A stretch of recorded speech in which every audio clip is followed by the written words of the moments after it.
जय मां पीताम्बरम्।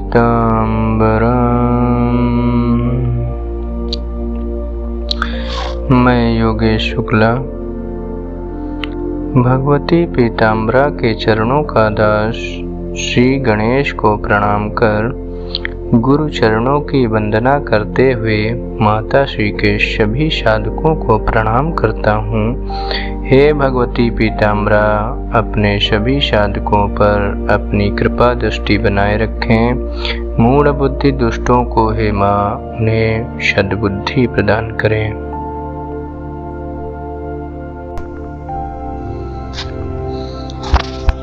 साधना का पार्ट 3 आज हम लेके आए हैं।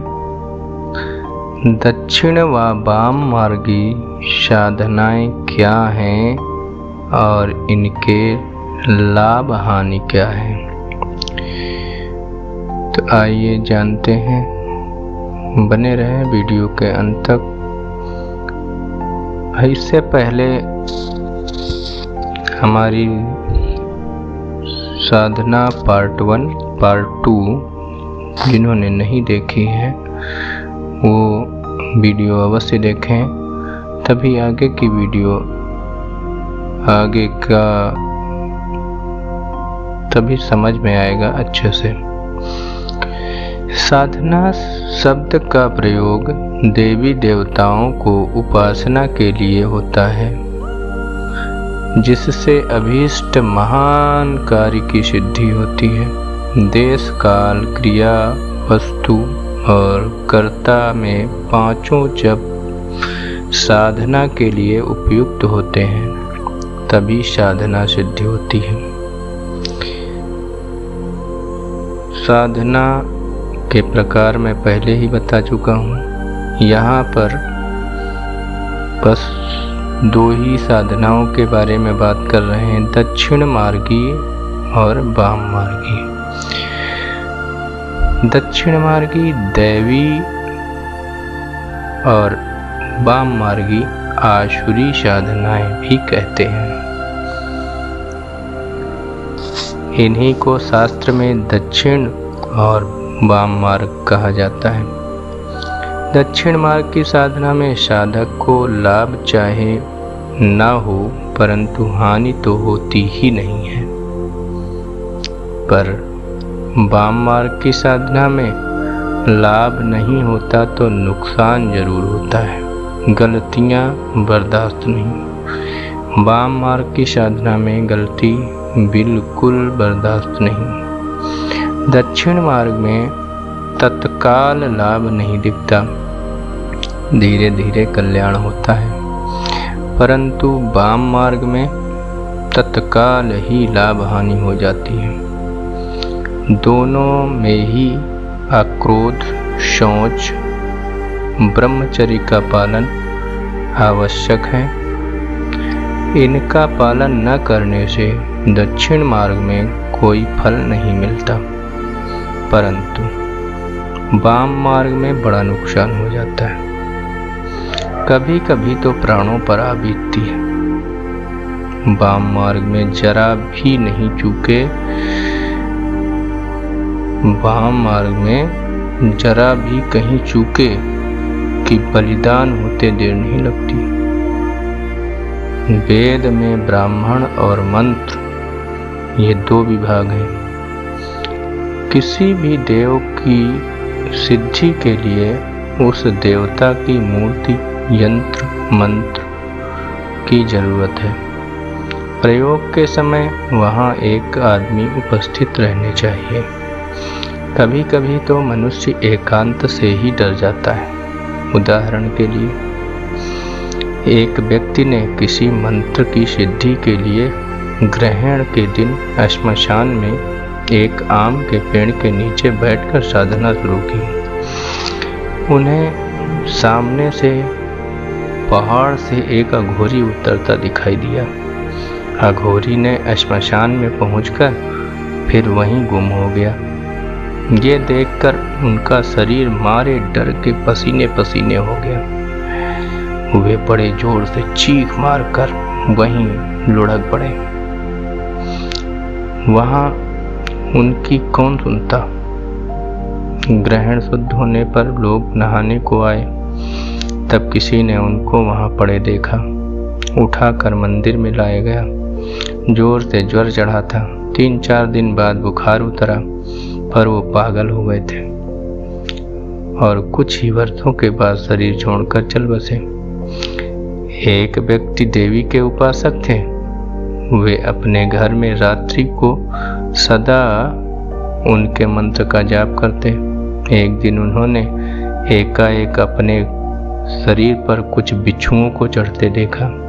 वे कांप उठे, बिच्छुओं को झड़काने लगे। फिर मंत्र शुरू किया, बिच्छू फिर चढ़ने लगे। बस तब से उन्हें सिद्धि तो मिली नहीं, परंतु जहां जब शुरू किया कि लगे कपड़े झड़काने, चढ़ने लगे बिच्छू। उनके मन में निश्चय हो गया कि मेरे कपड़ों पर अभी भी बिच्छू चढ़ रहे हैं। ऐसे समय में कोई दूसरा पुरुष पास होता तो शायद वे रास्ते पर आ सकते। डामर तंत्र के मंत्र तत्काल सिद्धि देते हैं, पर उनका फल थोड़े ही समय के लिए रहता है, अस्थायी नहीं रहता। वे मंत्र केवल चमत्कार दिखाने में ही काम करते हैं। उग्र देवता की साधना और उग्र फल की प्राप्ति के लिए बहुत बार अपने प्राणों को हथेली पर रख देना पड़ता है। गांवों और शहरों में कितने ही ऐसे साधु फकीर मिलते हैं जो कुछ शून्य साधना करते हैं और जरूरत पड़ने पर किसी समय वे उन्हें आजमाते हैं। कई मंत्र देवताओं की साधना कष्ट साध्य है। अगर कहीं जरा भी चूके कि किसी देवता से साधक की पूरी पटती ही नहीं। इससे वह चाहे कितनी ही साधना करे, हाथ में आई हुई बाजी भी झटक जाती है और साधना व्यर्थ हो जाती है। सिद्ध देव की साधना सिद्धि प्राप्त होने के बाद वह भी साधक को चालू रखनी चाहिए, नहीं तो उस देवी सिद्धि को अदृश्य होते देर नहीं लगती। ऐसा नहीं कि हम साधना करके किसी देव को सिद्ध कर लिए, किसी देवी को सिद्ध कर लिए और उसकी साधना बंद कर दिए तो वो लुप्त हो जाएगी, वो शक्ति लुप्त हो जाएगी। उसको साधना पड़ेगा, उसकी साधना करते रहना पड़ेगा। साधक के लिए प्राप्त हुई सिद्धि को उपयोग स्वार्थ में न करके परमार्थ में ही करना श्रेयस्कर है। थोड़े समय के लिए साधक को स्वार्थ साधन होता है, देखकर सुख होता है, परंतु इसके लिए आगे चलकर उसे बहुत कुछ सहन करना पड़ता है। कलयुग में माँ काली और एक दंत विनायक की साधना शीघ्र सिद्ध होती है, परंतु माँ काली और विनायक बहुत उग्र देवता हैं और उनकी सिद्धि भी बहुत उग्र है। कोई भी हो, आस्तिकता और श्रद्धा के साथ करने पर साधना सभी फल देती है। शास्त्रों में सब गपोड़े भरे हैं। यो कहने से कोई भी काम सिद्ध नहीं होगा। साधना का शास्त्र वरदान या शाप का शास्त्र नहीं है। साधना से भड़कने का कोई कारण नहीं है। भूख मिटाने के लिए हमें रोज का अन्न सिद्ध करना पड़ता है। ये जैसे हमेशा का रूटीन है। इसी प्रकार किसी बड़े काम की सिद्धि के लिए हम बड़े लोगों की मदद लिया करते हैं। ठीक इसी प्रकार हमें देवी देवताओं की साधना करनी चाहिए।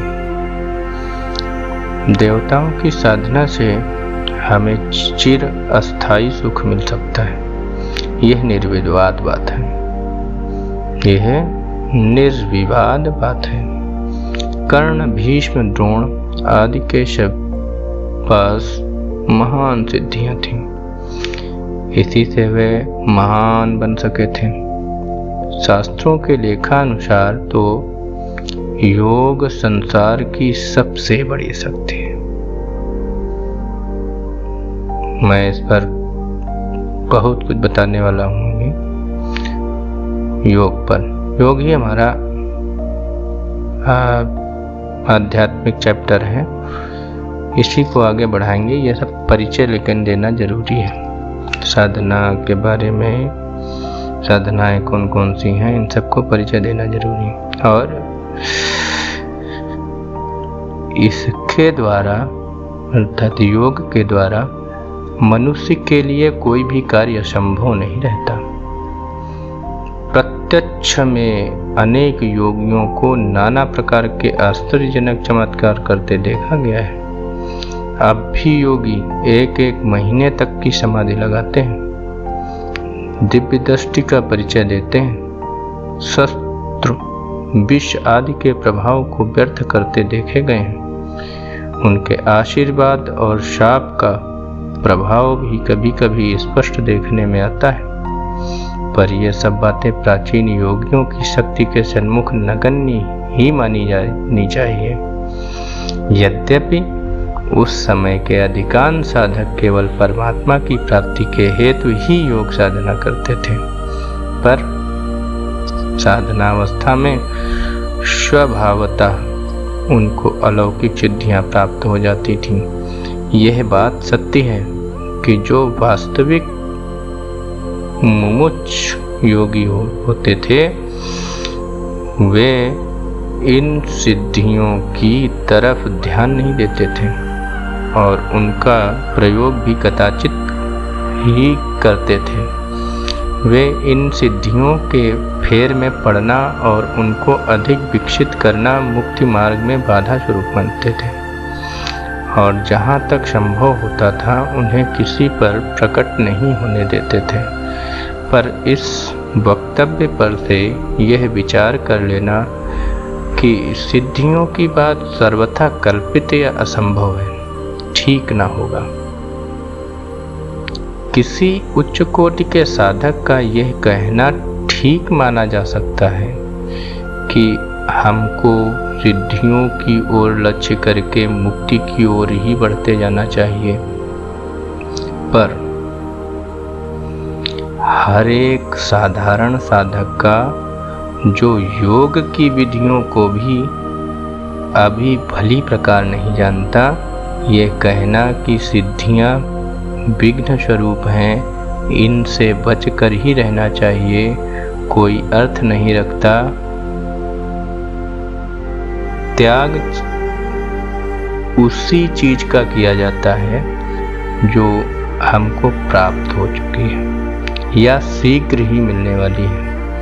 पर जो लोग अभी ठीक तरह से प्राणायाम करने में भी समर्थ नहीं हैं, उनके मुंह सिद्धियों के त्याग की बात निकलना बड़ा बेतुका जान पड़ता है। फिर सब सिद्धियों का आशय वैभव या संपत्ति की प्राप्ति से भी नहीं होता। ये सिद्धियां वास्तव में योग के साधन में स्वभावतः प्राप्त होने वाली तरह तरह की शक्तियां हैं, जिनका चाहे तो आवश्यकता अनुसार प्रयोग किया जा सकता है अथवा नहीं भी किया जाए। पर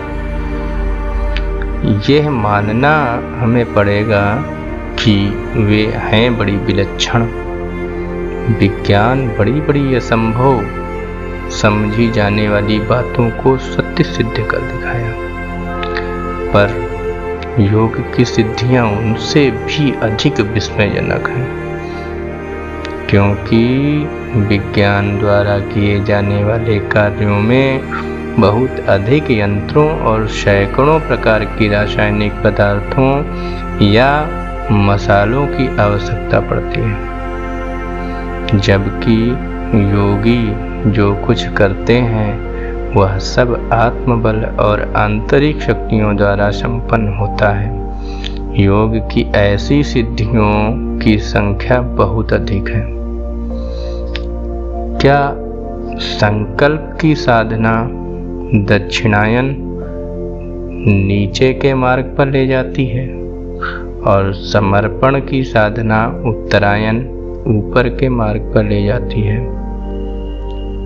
प्रश्न है, क्या संकल्प की साधना दक्षिणायन नीचे की मार्ग पर ले जाती है और समर्पण की साधना उत्तरायण ऊपर के मार्ग पर ले जाती है? यह प्रयोग संकल्प से ही शुरू होता है।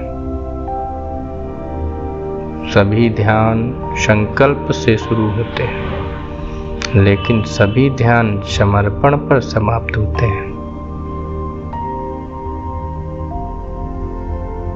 जो ध्यान संकल्प से शुरू होते हैं और संकल्प पर ही पूर्ण होते हैं, वे दक्षिणायन में ले जाते हैं।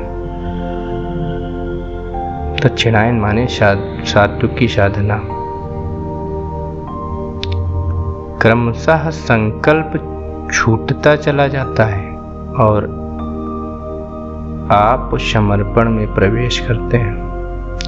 अंतिम क्षण में आप सिर्फ समर्पण की स्थिति में होते हैं। संकल्प छूट चुका होता है।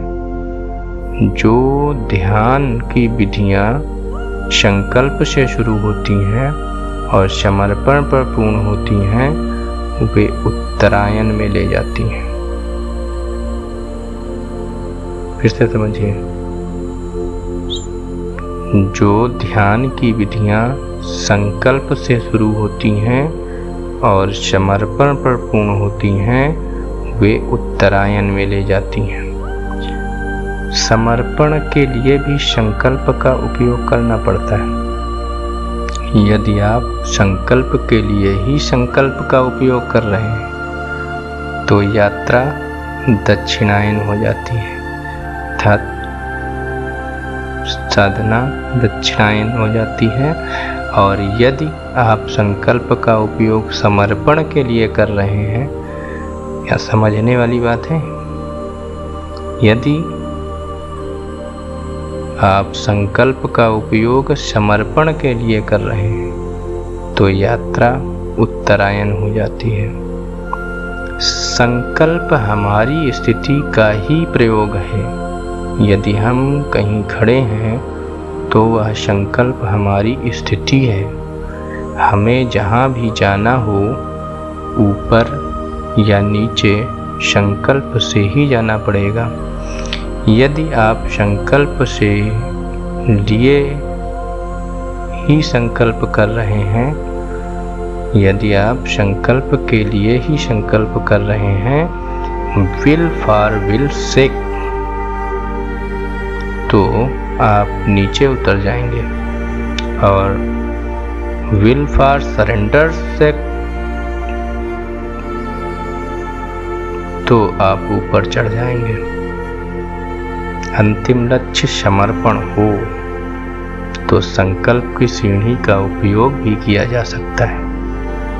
और अगर अंतिम लक्ष्य संकल्प हो, तो आप समर्पण का भी उपयोग कर सकते हैं और नीचे उतर जाएंगे। दूसरी बात भी ख्याल में ले लें। पहली बात, संकल्प भी समर्पण के लिए मार्ग बन सकता है और समर्पण भी संकल्प के लिए मार्ग बन सकता है। एक आदमी सिर्फ परमात्मा के लिए इसलिए समर्पण करता है ताकि मेरी संकल्प की शक्ति विराट हो जाए, बड़ी हो जाए। एक आदमी कहता है, हे प्रभु, सब तेरे हाथों में छोड़ता हूँ, लेकिन भीतर इच्छा होती है स्त्रैण चित्त, स्त्रैण चित्र माने स्त्री चित्र, समर्पण से शुरू करता है और संकल्प पर पूरा होता है। और जिस दिन आपने उसका समर्पण स्वीकार कर लिया, उसी दिन आप उसके गुलाम हो गए। मालिक होने के भ्रम में आप गुलाम हो जाते हैं। स्त्रैण चित्त की केमिस्ट्री, उसके चित्त के काम करने का ढंग ही यही है कि जिसे बांधना हो, पहले उसे मालिक होने का ख्याल दो। कायदे से समझिएगा, जिसे बांधना हो पहले उसे मालिक होने का ख्याल दो। पुरुष का चित्र उल्टा है। स्त्रैण का अर्थ समझ रहे होंगे आप लोग, स्त्री का हो। एक पुरुष में भी स्त्री पुरुष होते हैं और महिला में भी स्त्री पुरुष होते हैं। भावों की बात हो रही है। पुरुष का चित्र उल्टा होता है। वह संकल्प से शुरू करता है और समर्पण पर पूरा होता है। वह पहले संकल्प से शुरू करता है।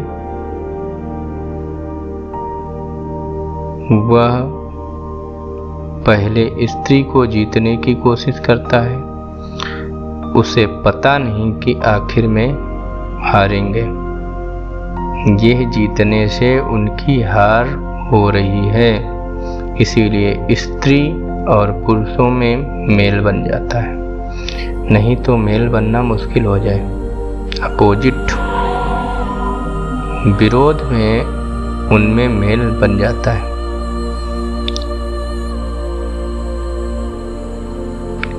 डायलेक्टिक्स है, जीवन का एक द्वंद्वात्मक नियम है।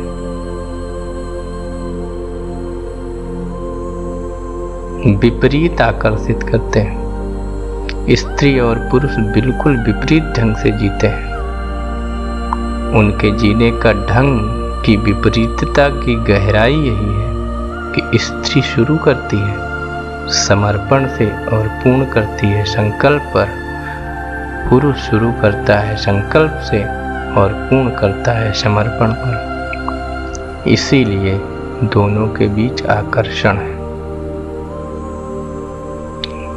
हमारी बात समझ में कम आ रही होगी। वीडियो बहुत लंबी हो जाएगी। समझाने के चक्कर में अगर पड़ेंगे वीडियो और काफ़ी लंबी हो जाएगी। लेकिन ध्यान से समझिए, आएगी समझ में।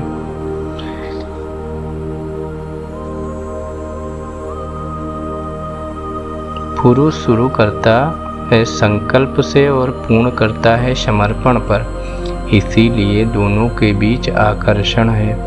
इसीलिए पश्चिम में स्त्री और पुरुष के बीच के संबंध रोज रोज शिथिल और विकृत होते चले जा रहे हैं, क्योंकि स्त्री ने तय किया है कि मैं अब समर्पण नहीं करूंगी। लेकिन जिस दिन स्त्री तय कर लेती है अब मैं समर्पण नहीं करूंगी, उसी दिन पुरुष को जीतना मुश्किल हो जाएगा। और पुरुष ने भी तय कर लिया कि स्त्री को बराबर मौका देना है, इसलिए मैं इसको जीतूंगा नहीं। और जिस दिन पुरुष स्त्री को जीतता नहीं, उसी दिन पुरुष की हार का कोई उपाय नहीं रह जाता। आप दोनों काम शुरू कर सकते हैं, क्योंकि प्रत्येक व्यक्ति के भीतर स्त्री भी छिपी है और पुरुष भी। पुरुष के भीतर भी स्त्री छिपी है और स्त्री के भीतर भी पुरुष छिपा है। आगे लंबी चर्चा होगी इस पर। इडा पिंगला 2 नाड़ियां हैं हमारे शरीर में, और ये स्त्री पुरुष दोनों में होती है। इस पर आगे विस्तृत चर्चा करेंगे। सब आदमी बाइसेक्सुअल है, कोई आदमी यूनिसेक्सुअल नहीं है। नवीनतम मनोविज्ञान की खोजें और नवीनतम बायोलॉजी के अन्वेषण इस बात को सिद्ध करते हैं कि कोई आदमी ना तो पुरुष है ना तो पूरा पुरुष है और ना कोई स्त्री पूरी स्त्री। फर्क डिग्रीज के हैं, जो भेद हैं वे परसेंटेज के हैं। इसलिए ऐसी घटना घटती है कि कभी कभी हम पाते हैं कि कोई पुरुष बिल्कुल स्त्री मालूम होता है और कोई स्त्री बिल्कुल पुरुष जैसी मालूम होती है। कोई 60% पुरुष है और कोई 40% स्त्री है, इसलिए वह पुरुष मालूम पड़ता है। कोई 60% स्त्री है और 40% पुरुष है, इसलिए स्त्री मालूम पड़ती है। स्त्रैण पुरुष है, पुरुष जैसी स्त्रियां हैं। अनुपात अगर ज़्यादा है और इसीलिए कभी ऐसी दुर्घटना भी घटती है कि कोई पुरुष की तरह शुरुआत करता है और बाद की उम्र में स्त्री हो जाता है। 51-49 जैसा कोई अनुपात में रहे तो अनुपात गिर सकता है, बढ़ सकता है। और अब तो वैज्ञानिक कहते हैं कि इंजेक्शन देकर हम किसी भी पुरुष को स्त्री और किसी भी स्त्री को पुरुष बना सकते हैं, क्योंकि हार्मोन्स का ही फर्क है। तो हार्मोन्स कम ज़्यादा किए जा सकते हैं। प्रत्येक व्यक्ति अर्धनारीश्वर है, इसलिए आप संकल्प से भी शुरू कर सकते हैं और समर्पण से भी। अगर आप संकल्प से शुरू करते हैं और अंतिम लक्ष्य आपका समर्पण है तो आप उत्तरायण पर निकल जाएंगे, वाम मार्गी साधना में निकल जाएंगे।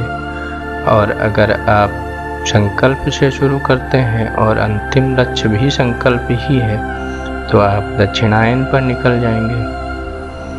अगर आप समर्पण से शुरू करते हैं और अंतिम लक्ष्य भी समर्पण ही है तो आप उत्तरायण पर निकल जाएंगे। और अगर आप समर्पण से शुरू करते हैं और अंतिम लक्ष्य संकल्प ही है तो आप दक्षिणायन पर निकल जाएंगे। मैं आशा करता हूँ आप समझ गए होंगे इस साधना के बारे में।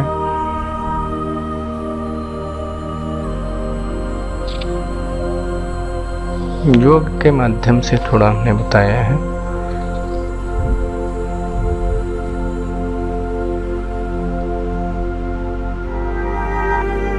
आपको हमारी वीडियो कैसी लगी कमेंट कर बताएं। आपके कमेंट का हमें इंतज़ार रहेगा। कृपया हमारे चैनल को सब्सक्राइब करें, वीडियो को लाइक करें, दूसरों का भला चाहते हैं तो शेयर करें। भक्तिमय साधना और स्व आत्म योगमय बनने के लिए हमसे और हमारे चैनल से जुड़े रहिए। हम आपको नित्य नई जानकारी देते रहेंगे। हमसे व्यक्तिगत प्रश्न पूछने या मुझे कोई सुझाव देने के लिए आप हमारे व्हाट्सएप नंबर 9169645294 पर मैसेज कर सकते हैं। माताजी के सभी साधकों को मेरा प्रणाम। गुरु चरणों में कोटि कोटि नमन। जय मां पीतांबरा।